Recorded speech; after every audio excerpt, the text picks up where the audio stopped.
जब संपूर्ण वैभव होते हुए भी प्रभु श्री राम का मन व्याकुल था, तब गुरु वशिष्ठ के ज्ञान ने उन्हें विषाद से बाहर निकाला।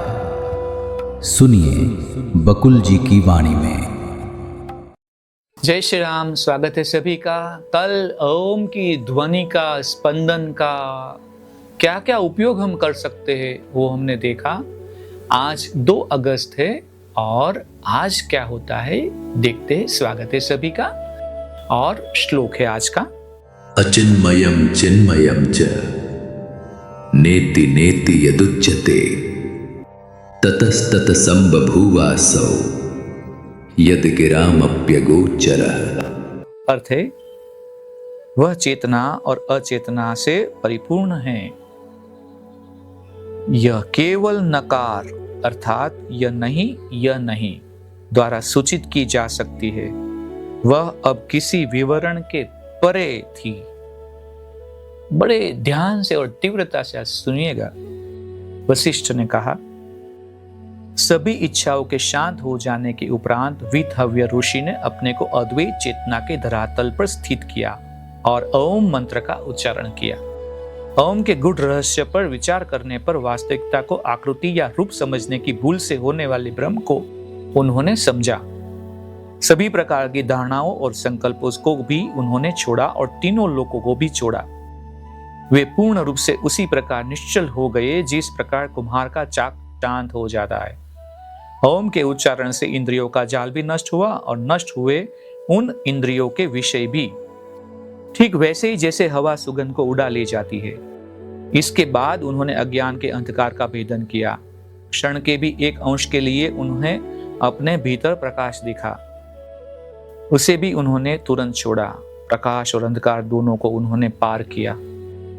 वहां अभी विचार का लेश विद्यमान था, उसे भी संत ने पलक झपकते हुए मन के द्वारा समाप्त किया। धीरे धीरे करके सब कुछ शून्य करते जा रहे हैं।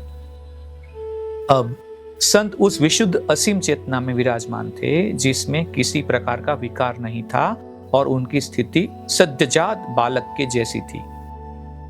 उन्होंने चेतना के भान का भी त्याग किया, यहां तक कि उसकी सूक्ष्म हलचल को भी त्यागा। उन्होंने उस अवस्था का भी त्याग किया जिसे पश्यंती कहते हैं और चेतना की गहन निद्रा की स्थिति तक पहुंचने में सफल हुए। उसके आगे भी उनकी यात्रा जारी रही और चेतना की तूर्य अवस्था को प्राप्त हुए।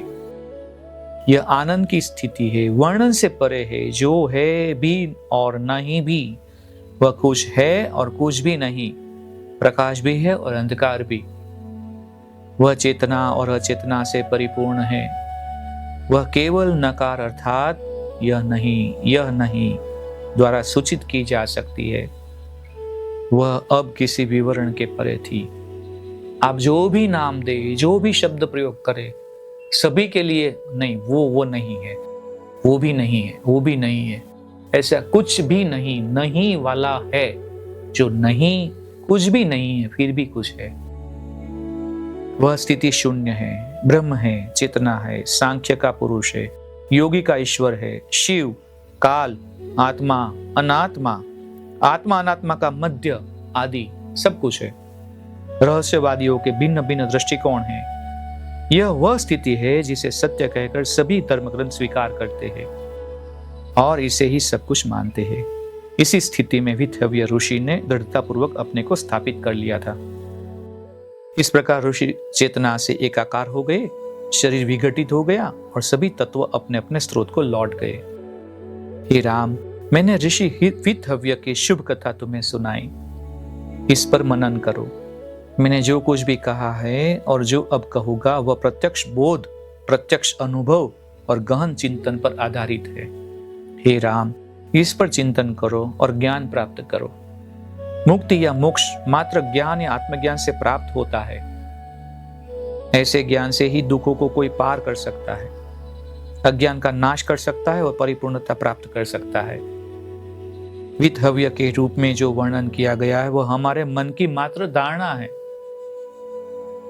यही मैं हूं और यही तुम हो। कोई वीतहव्य नहीं है, हमारी ही बात है। ये सभी इंद्रियां और यह सारा संसार मन के अतिरिक्त कुछ नहीं। ये राम, इसके अतिरिक्त यह संसार हो भी क्या सकता है। इसके साथ आज हम यहाँ पे विराम लेते, देखते कल क्या होता है। जय श्री राम। इस ज्ञान यात्रा में हमारे साथ बने रहने के लिए चैनल को सब्सक्राइब करें और बेल आइकॉन दबाएं।